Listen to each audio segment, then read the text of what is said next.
We are thrilled to partner with Vanessa Lloyd Scambati of The Literary to welcome and host Foxy Brown, Jackie Brown, Coffee, the woman who many of us grew up with, many of us fell in love with. I've never seen so many brothers at a book signing before, but I think it's a good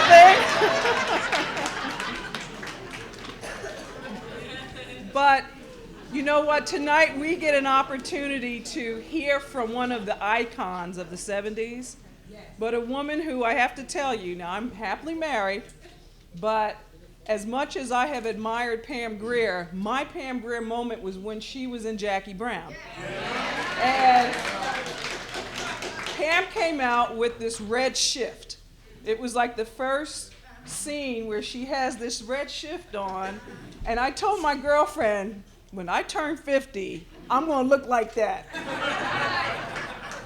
I hate to tell y'all it didn't quite happen, but I'm still working, Pam. I'm still working on it. You're like my role model when it comes to that. I'm working on it. All right, but I have some things I have to tell you, so give me one moment now that I have given you my Pam Grier story. Pam is actually going to share some of her challenges and triumphs during her career and also just in her life. Some of you have probably heard her being interviewed today, and Vanessa's really done an extraordinary job of the publicity around this, as well as our wonderful consultant, Lisa Collins. But we'll have a moment to hear from her directly. And we're using a format that we're probably very familiar with. She will be in conversation with our girlfriend, Patty Jackson from WDAS-FM.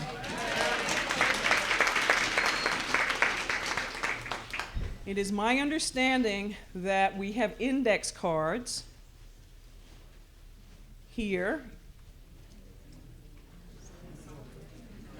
Do we have index cards? Okay, we're getting the index cards because if you have a question for Pam, you actually should write it on the card. Pass it down. Ushers will be here to take those cards, and we will pass them to Patty. Patty will select the ones that she thinks will be one most appropriate, but also that will help kind of move the conversation with Pam along. We might have to pull the tape just a little bit on this part, but we are ready to start our Q&A. We have waited weeks since we first heard that she was coming to town. She is a beautiful lady. She's got quite a story to tell. Let's give her a nice, warm Philadelphia welcome. The legendary icon, Pam Grier, who's joining us here at the African American Museum. This is a great day. A great day indeed.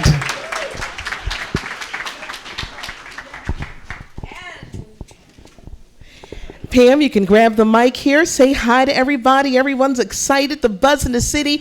Did you have a good time when you're here today? Yes, you know it. What a warm welcome. This was amazing. Now, you were here a few weeks ago during one of our snowstorms. Yes, I was. For 3 days at the hotel without food.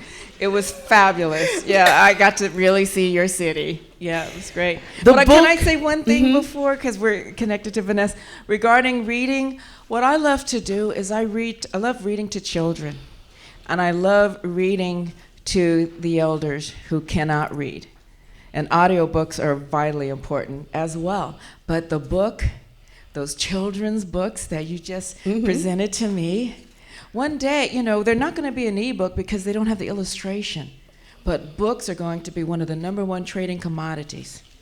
The book, they're going to be valued because we're going to ebook, saving trees, and I just think it's fabulous. And read to your children, read to each other, read to people who can't read. I love sitting there and reading. And I thought, can you imagine me sitting and reading Foxy to someone? Will I bring some energy to them?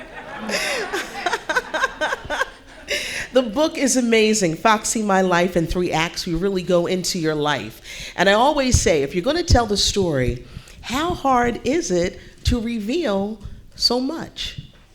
It's very difficult because you're revisiting certain moments of your life. Some are not as happy, and some are. It's a wonderful journey, and the impetus for writing my memoir was basically other women who, in our history, have opened doors for me. And many of us, Lena Horne, they've shared some trials. And they said, you know what, you can learn from them. And I thought, what? Because my journey, there's people that they don't know how I survived. But I thought, lessons learned, inspiration, empowerment. And because of you, the audience, I had and still have a career for 4 decades. Without the audience, there is no actor, there is no stage. You've invested your time to come and see and hear me perform, and my obligation was to bring you something, humanize many female characters so that you would understand what she is going through. So in my journey, there's just waves of ups and downs and moments of enlightenment and laughter.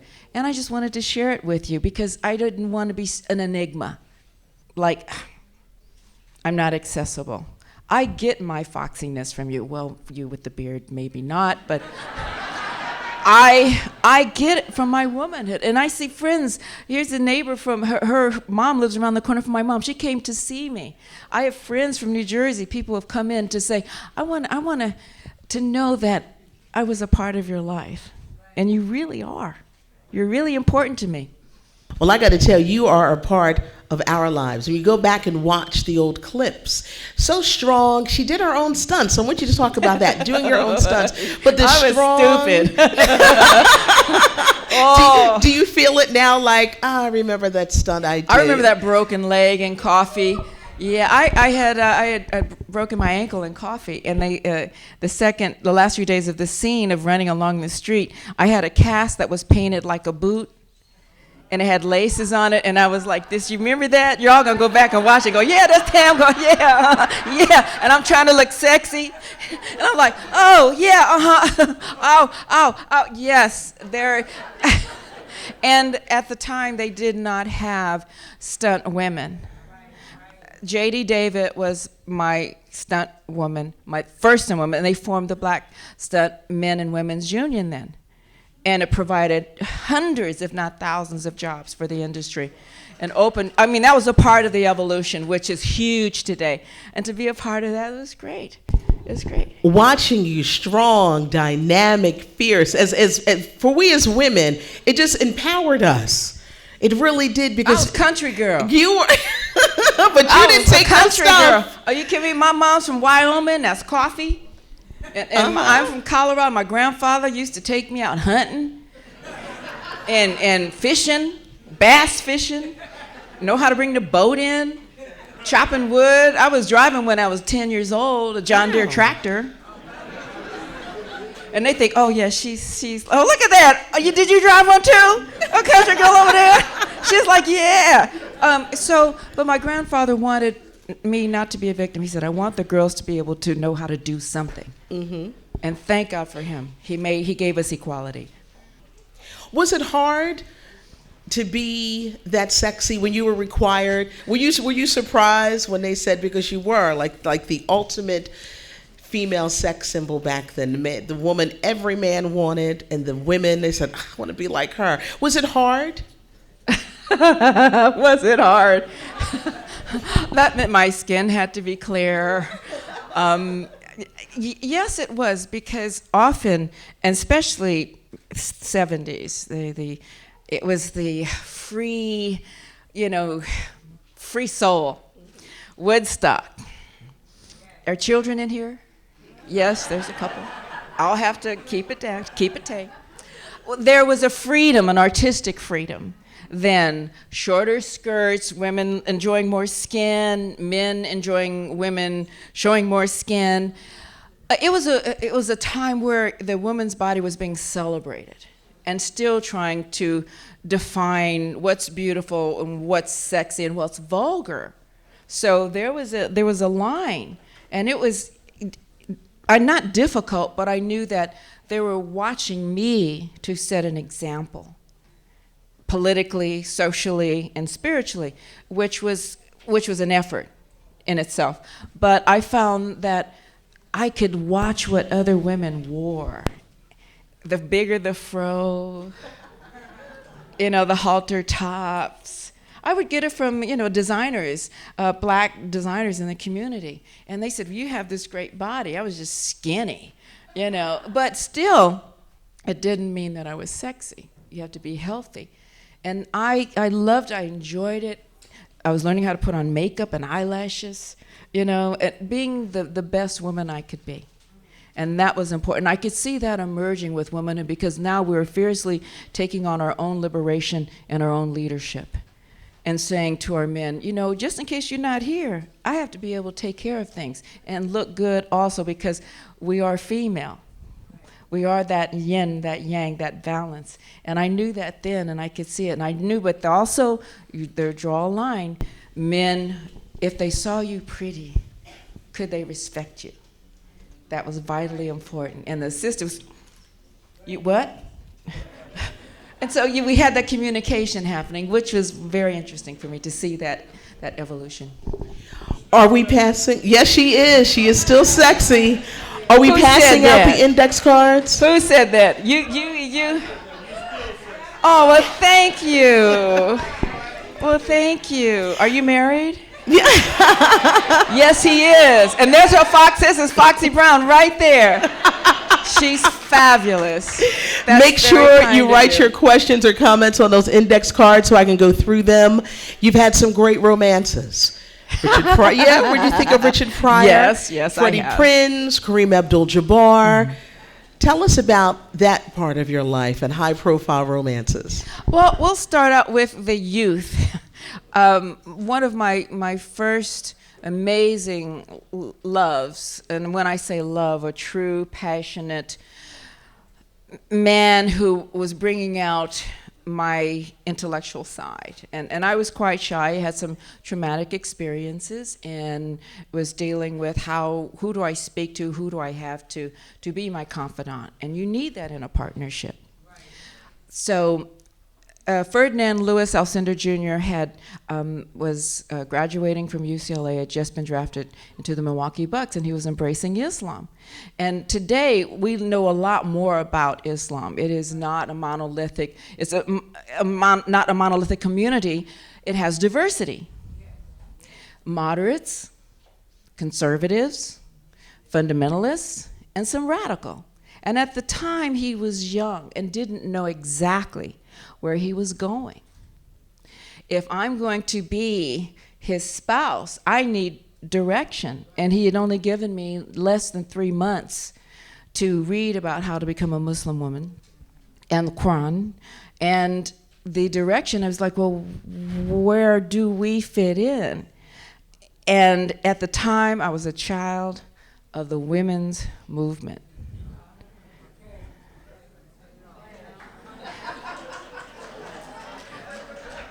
I hadn't burned my bra yet. I needed it. And he was so, I love the fact that he was embracing another culture and that he really wanted me to explore it. And I was trying as fast as I could.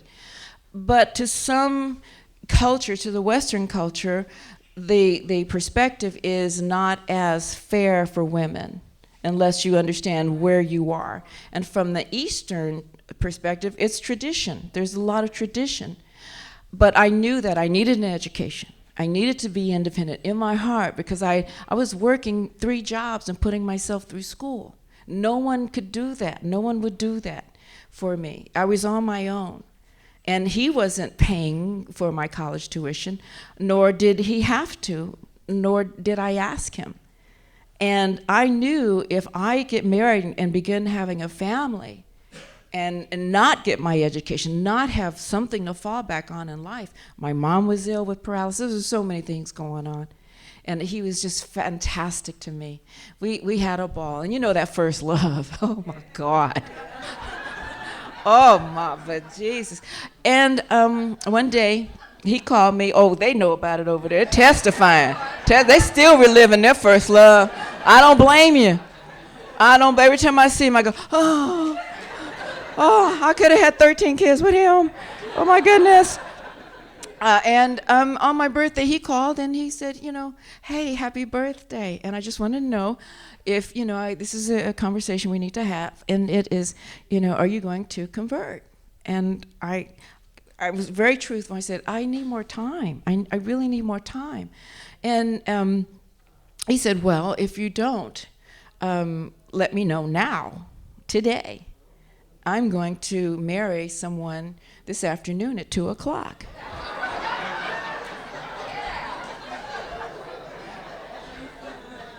As I picked myself up off the shag carpeting, I had to respect that. He was my friend. And he went on to marry a lovely woman and had a family, children, and met another lady and had a child and a little boy. And oh, now. And to this day, we're friends. And he has a rare leukemia that he's fighting. And I'm a cancer survivor, so I know what he's going through. And if he needed me for anything, I'd be there, reading to him Foxy, My Life in 3 Acts. Hey. Oh, yeah. Remember this chapter? Yeah. Just kidding. And oh, you especially. I love your laugh. She just, everything I've been doing. So, but he was my dear friend. And with Richard Pryor, Richard really, he wanted to go cold turkey. He was being offered Hollywood, and he knew he had to get to meetings on time. He knew he had to be disciplined, not like before. This is big deals. These are the moments now. And so he said, well, he worked on Grease Lightning, and he knew I was a country girl, and I could, I loved his children. Matter of fact, one of his first birthday we celebrated, I brought all his wives and children there. And he walked into the living room, almost had a heart attack. His left arm went numb. He was like, oh, my God, all his kids and wives and girlfriends. And he's just like, maybe this is too much, this clean thing. So, you've been there, too. You've been there too, haven't you? Come on, babe, let's get all the girlfriends and all the wives and all the kids in this living room. Minnie Riperton was there, my dear friend, and her husband, and Maya and Mark, and Maya is on Saturday Night Live. And with Richard, he knew I was a truth serum. He wanted me to move in, I wouldn't. You're so damn independent. Sorry, children. Sorry, you're so independent. You don't want a fur coat. You don't want diamonds. And the reason why I didn't want diamonds because, there were blood diamonds in South Africa. And I said, no, that's okay. So I said, his horse, Ginger, from the Mudbone folklore. Now, everyone's go back to his albums now. Play him late at night with some wine or beer. And Ginger was injured. So he couldn't the vet wouldn't come out. And he was crying, standing in a bathrobe, with lint in his fro. I don't know what to do. And if this horse dies, his folklore, a part of him is gone. I knew what it meant to save this horse's life. So I said, Richard, we're going to put her in the back of the Jag. My Jaguar, my banana yellow 4-door Jag. Come on, I pulled her through. Richard pushed. Here's her head out one side of the car, the tail out the other. The back of the car goes, ka-boom. Okay, we start going down his driveway and down the 405 to the vet. And here we are on the freeway with 2 black people, horse in the backseat of the Jag, going 90 miles an hour, pipes, bolts, screws, bonk, bonk, bonk, bonk down the freeway. And we had to get there quick, creating mass chaos on the freeway. And they were like, is that Richard Pryor? Is that Richard Pryor? And I made him laugh. And he said, you're the only one that really makes me laugh, because you're crazy. I thought I was crazy. And I said, yeah, and I don't even do drugs, and I'm crazy. So we had a wonderful, wonderful bond. I learned from my relationship so much. Later on in life, I've been taking these courses called The Art of Listening Well. And if we had listened better 8 years ago, we really wouldn't be in the economic mess that we're in today. I think we've learned now.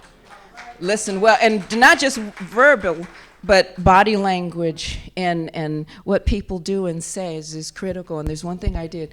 I watched Richard because I did have some trauma in my life where the only way I could communicate was by watching. What you'll read about that. There are children here, I can't discuss that. We are celebrating Pam Grier this evening. The book is Foxy, My Life in 3 Acts, and some great questions here. We're going to plow through them. What has been your greatest accomplishment in life? Surviving cancer. Do you ever keep in touch with Philip Michael Thomas? I had 18 months to live, and I was sent to Chinatown to examine Chinese herbs and the yin and yang, and I survived from it. I'm sure of it. You had very advanced stage of cancer. Yes, I had 2 operations, and at that time, another lively story. The boyfriend that I was with was so afraid that I was going to die, afraid of illness. And as you've probably all experienced, there are people who are afraid of illness and will abandon you. Well, he abandoned me.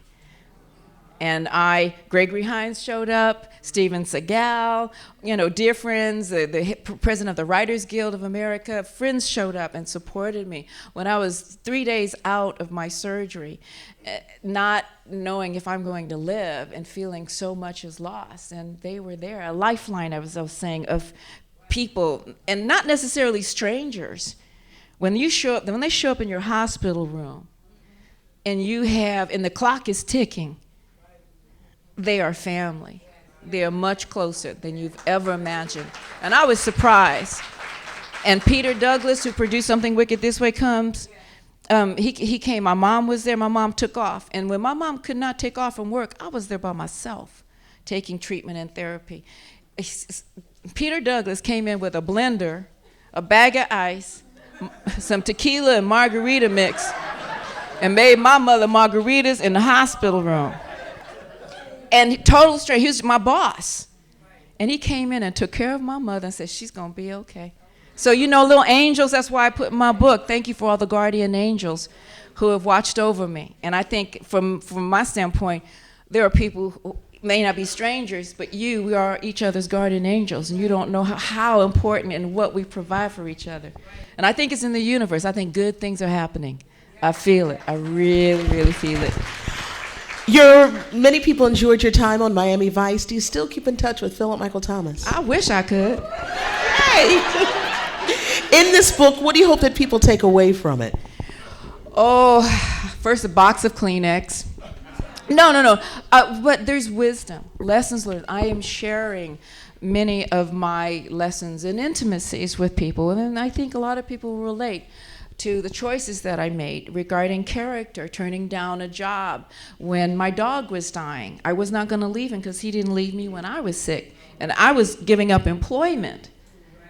3 times I turned down Tim Burton of Beetlejuice. And then he called me. I was in the mountains. I was deeply depressed. And he called and he said, I'd like for you to audition for, Mars Attacks.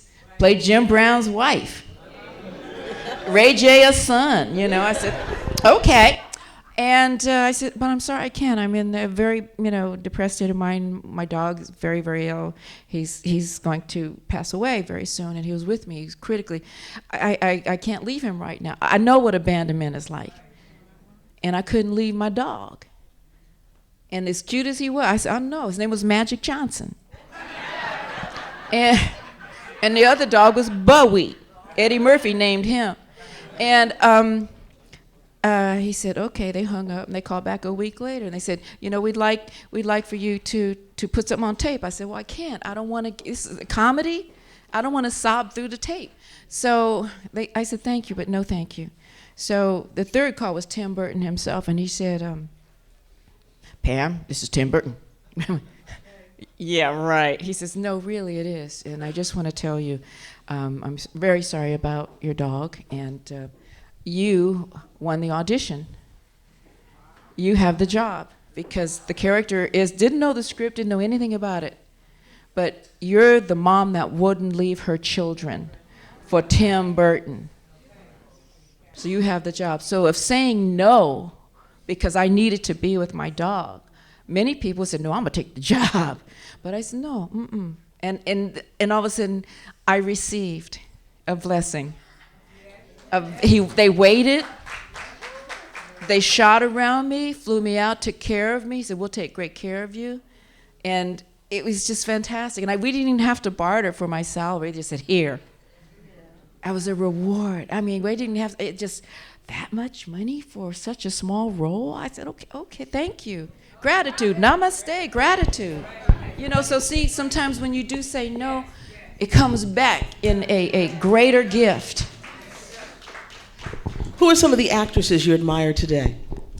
Oh, the list is long. Okay, Ruby Dee. Ruby Dee is just one of my all-time favorites, and the late Diana Sands, but also some of the younger ones. I'm working with Taraji P. Henson on a film with Tom Hanks right now. I play Julia Roberts' best friend, and she and Cedric the Entertainer are also in the film, and we're just acting crazy. It's great. Just about any actor, actress who is passionate about what I do, I love. And I love their work because we're all so unique. And we don't compete with one another because we're all different. Art doesn't compete. Gauguin is not competing with Monet. June 14th, you're going to be on the big screen. May 14th, Queen Latifah Common, Just Right. You're in that movie. Yes, I have an issue with that. I have an issue with that. Because I wanted to play Common's mother. They want me to play, Queen and Paula Patton's mom. I said, no, them little wenches, I know what they up to. They want to be like me. No, baby, come on, Common. Let's go play some ball. I love boys, but it's a wonderful love story. It really is. Cable TV is showing a lot of your movies. Do you get any of the money from that? Yes, in perpetuity. And also, Screen Actors Guild, since day one, makes sure all their actors get residuals, and part of the residuals go to their pension plan. There is a pension plan within the Screen Actors Guild of 125,000 members, so when you retire, you have a pension plan that hedge funders can't get to. And we know about that. And by the way, Wall Street is moving to London, okay? Seriously, London is going to be the number one financial capital of the world. They're doing that right now as we speak. Read Fareed Zakaria, The Post-American World. It's a history book, a lesson in economics and politics and globalization. It's a brilliant book. Read that, and you'll be outraged again. However, it's calming when you have information and knowledge. You can make better decisions. Are you related to Rosie Grier? I wish I was. No, and I know he wish I was. We were related. No, okay. I'm sure maybe 70 down the line. I don't know. No, I'm sure. We have the same spelling, but we even thought, do we have any relatives with the same names? And no, we don't. But I love him dearly. What is your love life like now? There's a gentleman in here who. Well, it's the man with the hat that just walked in. It could be better now. I don't know.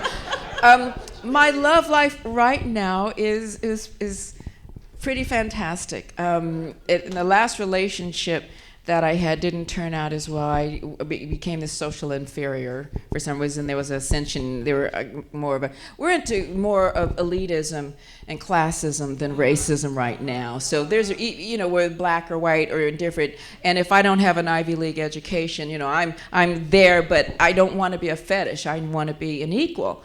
So, moved on from that one. But the new interest right now, oh my God. He's in Mongolia. He's implanting tracking devices in cobras.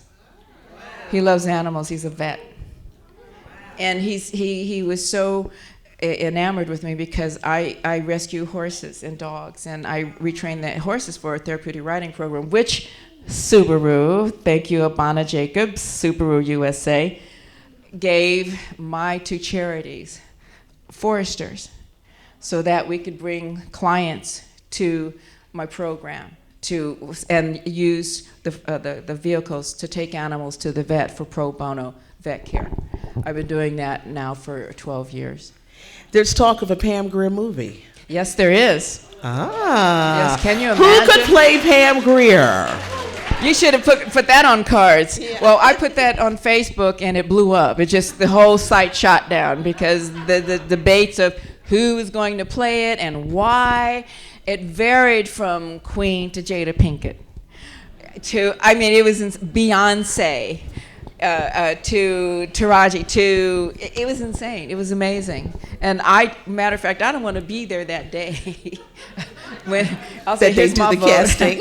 but I just wanted to be so, have maybe a happy ending, but be real and show parts of the book that maybe people may not get, because there are intimacies that are valid, medical.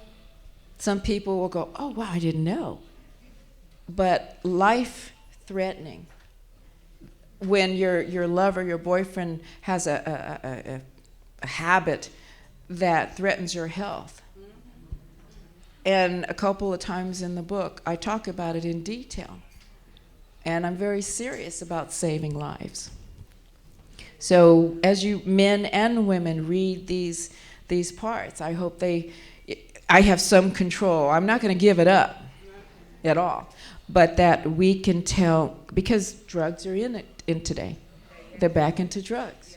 And there's certain behavior and habits that are life-threatening to women. And if your health is impaired, you need to say something. Because I know what it was like did his behavior cause me to lose a part of my body and my soul? So we're going to have some real issues. It's going to be very dramatic and very funny, you know. Wow. At 60, you still look fabulous. People want to know, what are you doing? What is it? Is there something secret, the way you live? You know, just knowing that you are a cancer survivor, we look at you and we are in awe. Like, wow. I'm in awe seeing all of you in here today. Well, I don't define myself by my age. I define myself by my energy. And we all have different energy from the day we're born. And that's how I live my life. I don't know any other way, because I don't compete and compare my whatever beauty aesthetic is with someone else. It's from here.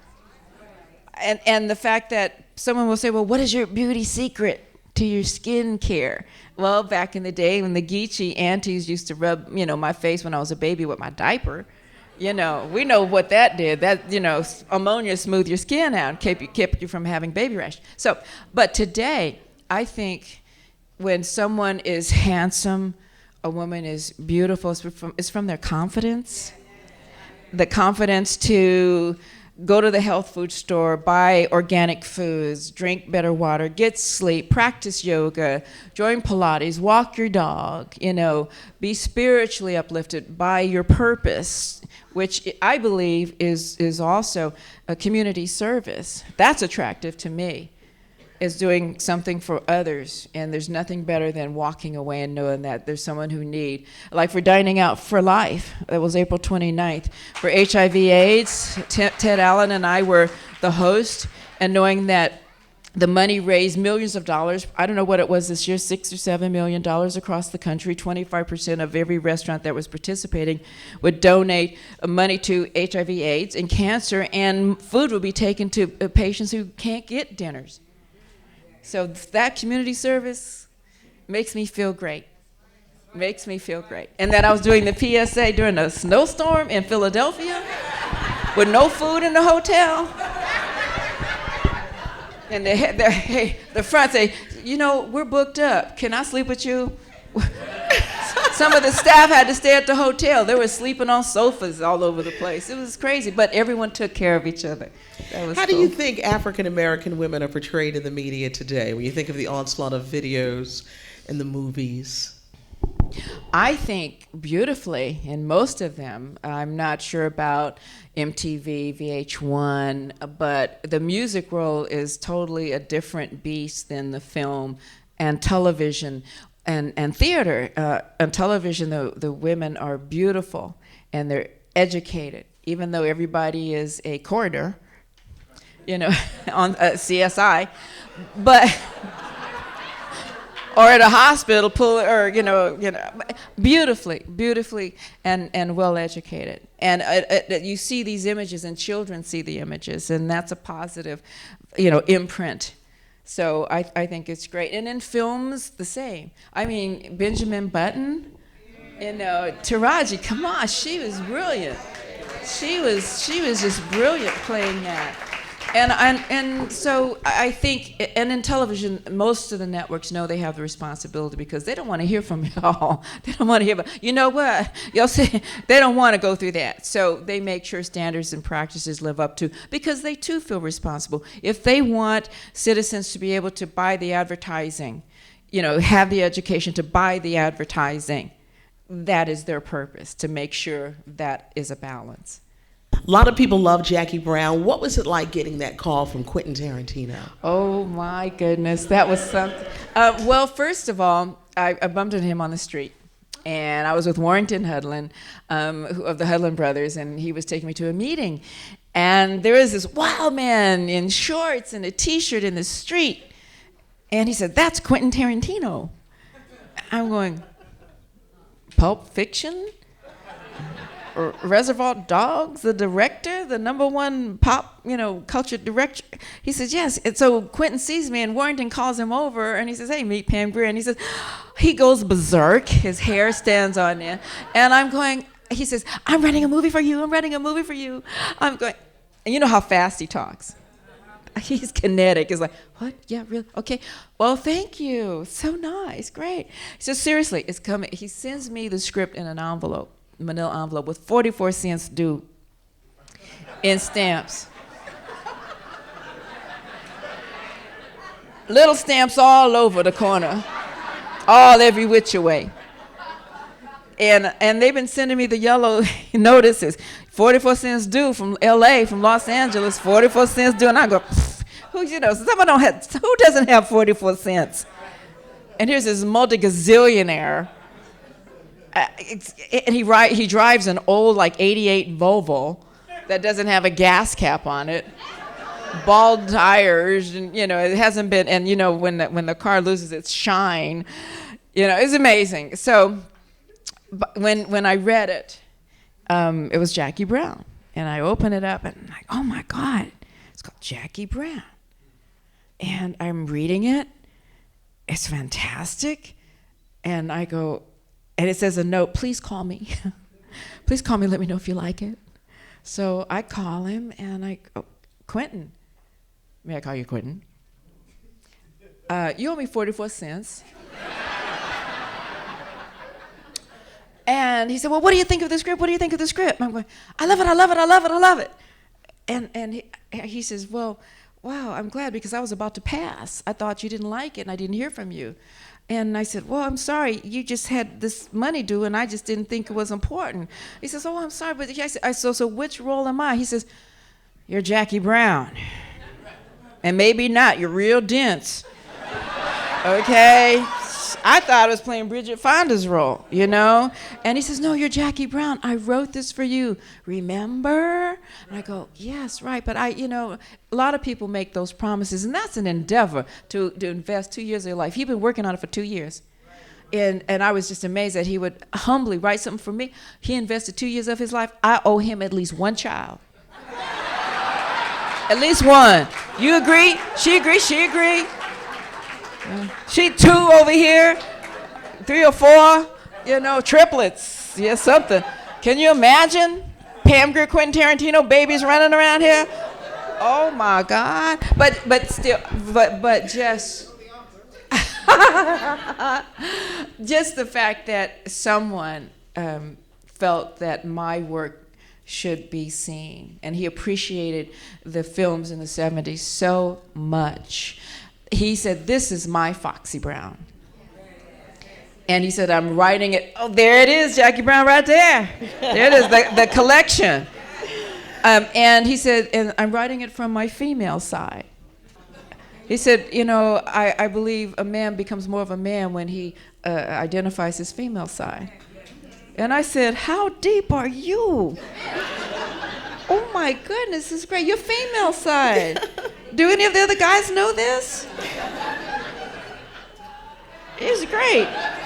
It's great. And and to have it, and we had a ball, all the people that came aboard to do that very complex film. I was honored, and that doesn't happen every day. I think I do a movie every 10 years. That's okay with me. Like I said, I'm very humbled just to be in a very privileged, and art is subjective. Not everyone likes what you do, but I'm very happy to be in this industry and get a chance to politicize and sneak little things in for us. Yes, from watching you in the L Word, even on Smallville, we enjoy watching you on television. You know about Smallville? Yes, know about Smallville. Well, Amanda Waller was written in 1988, the first African-American character for DC Comics, and she's a PhD in the comic strip. You can Google the character. She's fantastic. She's 200 pounds, 5'1", and she is the head of Checkmate, which is the Blackwater of the future, and she protects the superheroes from the aliens. And she's a fierce character. I mean, I love playing this character. She's just great, so smart, And I had to look. I was doing my research on Blackwater and mercenaries and reading the Afghan and learning about being stealth and military. And I am a disciple, I guess a student of Sun Tzu, The Art of War, since I was a young child from being in the military. And I also read The Art of War for business and management and sales, which is very good for negotiating. That is good for negotiating, so.